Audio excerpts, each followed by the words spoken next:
السلام عليكم ورحمة الله تعالى وبركاته صديقاتي، كنتمنى تكونوا بخير وعلى خير في تمام الصحة والعافية. اليوم ان شاء الله جيت نوجد معكم البسبوسة بكريمة الحامض، كتجي رائعة جدا. نخليكم مع المقادير وطريقة التحضير.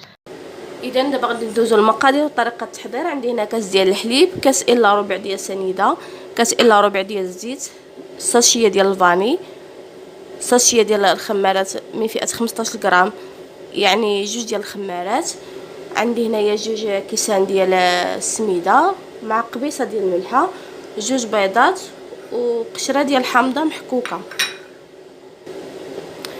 في اناء ضفنا كاس ديال الحليب، غادي نضيفو سنيده، الزيت،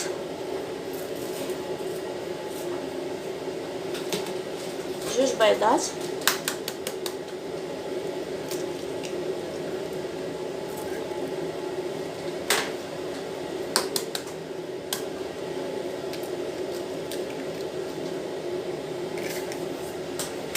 وغادي نخلطو مزيان هاد المقادير.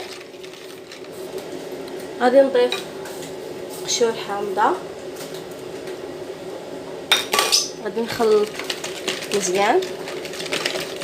بالنسبه اللي ما عندوش الحليب يقدروا يعوضوه بياغوت.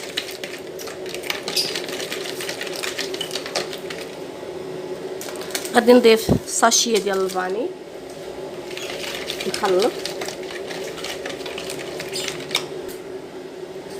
وغادي نضيف السميده تدريجيا، نخلطها مزيان. ثم غادي نضيف الساشيه ديال خميره الحلويات،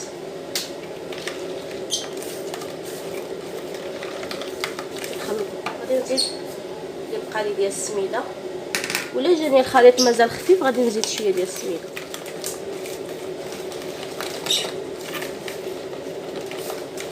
اذا الخليط مازال خفيف غادي نزيد واحد نص كاس ديال السميده. انا عبرت نص كاس، غادي نبقى نزيد بشويه نشوف الخليط.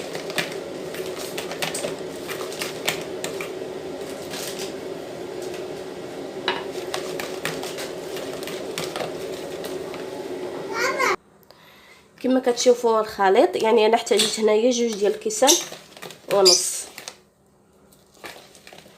دابا غادي ندهن المول ديالي بالزبده ونرشو بالسميد. كما كتشوفوا من بعد ما دهنت المول ديالي غادي نصب فيه الخليط. دائما كنهزو يدينا الفوق باش كيدخل الهواء ما بين الخليط.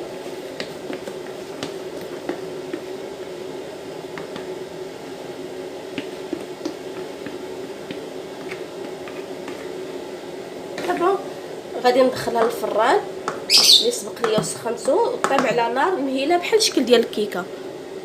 بالنسبه للسيرو غادي نحتاجو كاس الا ربع ديال سنيده، كاس الا ربع ديال الماء،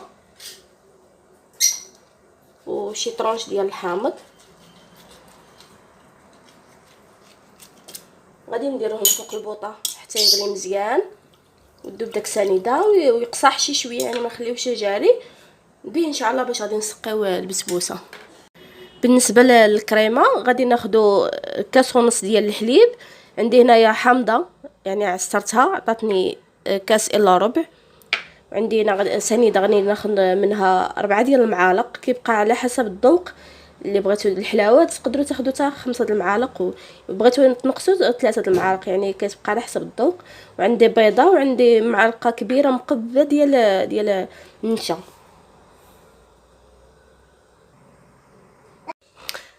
كما كتشوفوا غادي ناخذوا كاسرونه، غادي نضيفوا فيها البيضه،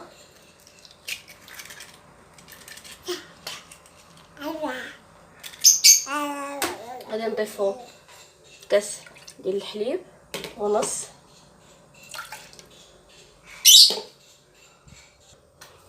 غادي نضيفوا 4 ديال المعالق ديال السنيده،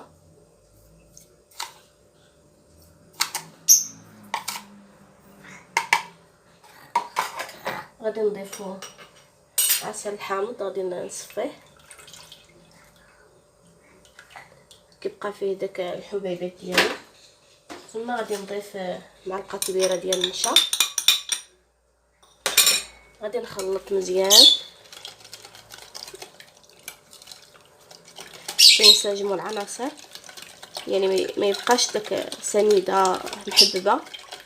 غادي نخلط مزيان، ثم غادي نديرو فوق البوطه على نار مهيله، ويعني نستمر في التحريك، ما خصوش يعني نحبس من التحريك حتى يقصح لينا الكريمه. كما كتشوفوا البسبوسه طابت وخليتها بردت شويه، انا لصقت لي شويه لحقاش المول مازال جديد والسيرو يعني عندي دافي، يعني خصها اما تكون البسبوسه سخونه والسيرو دافي، ولا العكس صحيح، يعني البسبوسه بارده والسيرو يكون سخون شي شويه. غادي نسقيها مزيان يعني حتى تشرب هذا السيرو الجوانب وفي الوسط.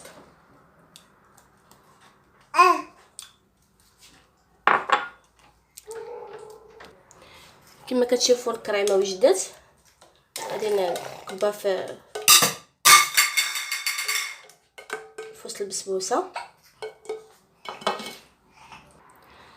من بعد ما كبيت الكريمه في وسط يعني البسبوسه، غادي نخليها تبرد تقريبا واحد 2 ديال السوايع، يعني غير في الثلاجه، ما نديرهاش في الكونجيلاتور. كانت في الكونجيلاتور دغيا غادي تبرد، يعني نخليها من بعد عاد ندوز للتزيين ديالها.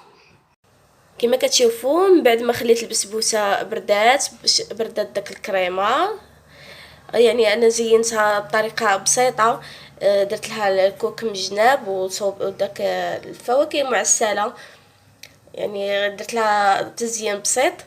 كنتمنى تنال الاعجاب ديالكم. كما كتشوفوا انا غادي نقطع الطريف،